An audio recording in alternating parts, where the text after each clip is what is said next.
बार एक शिकारी शिकार करने के लिए जंगल में पहुंचा। उसने अपने तीर पर बहुत ही खतरनाक जहर लगाया और शिकार को निशाना बना करके उसने तीर को छोड़ा, लेकिन उसका तीर चूक गया और तीर एक पेड़ पर जा लगा। वह पेड़ बहुत ही हरा भरा और बहुत सारे तोते उस पेड़ पर रहते थे।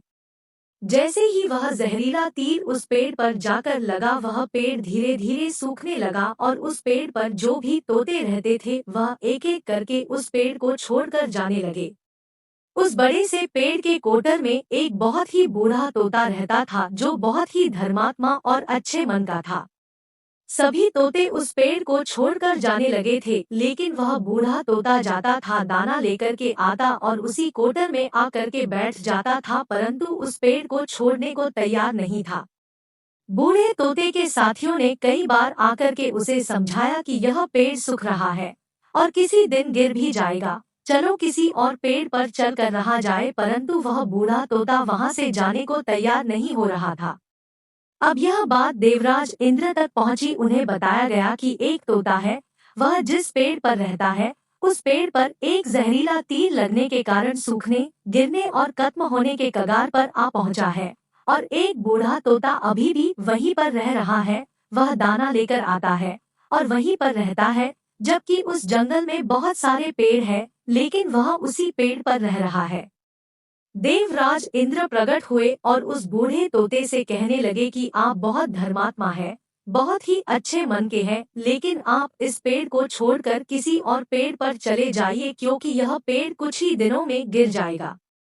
तालाब के पास में बहुत से बड़े बड़े हरे भरे पेड़ हैं, बड़े बड़े कोटर है, उन पेड़ों पर फल भी लगे हुए हैं, उन्हें वहीं पर तोड़कर खा सकते हैं, परंतु यहाँ से आप चले जाए। तोता बोला, माफ कीजिएगा, इस पेड़ ने मुझे जीवन दिया है, शिकारियों से मेरी रक्षा की है, हर मौसम में मेरे साथ रहा है, ये कोटर मेरा घर है, यहाँ मैं पला बड़ा हूँ, इस पेड़ को मैं छोड़कर कैसे जा सकता हूँ? इस पर संकट आया है तो क्या मैं इसे छोड़कर चला जाऊँ? मैं ऐसा कभी नहीं कर सकता। देवराज इंद्र तोते के इस बात से बहुत ही प्रसन्न हुए। उन्होंने तोते से कहा, मैं आपके इस बात से बहुत ही खुश हूँ, मांगो जो आपको मांगना हो। उस बूढ़े तोते ने कहा, मुझे बस इतना मांगना है कि जिस पेड़ ने मुझे जन्म दिया, जहाँ मैं रहा पला बड़ा, जिसे आप मेरा जन्मभूमि कह सकते हो, आप इसे फिर से वैसा ही हरा भरा कर दो जैसा यह था। देवराज इंद्र ने अमृत से उस पेड़ को सिंच दिया और पहले की तरह हरा भरा कर दिया। अब वापस से उस पेड़ पर आकर के बाकी तोते रहने लगे। वह बूढ़ा तोता कुछ समय तक और जिंदा रहा, फिर उसकी मृत्यु हो गई और वह स्वर्ग में चला गया।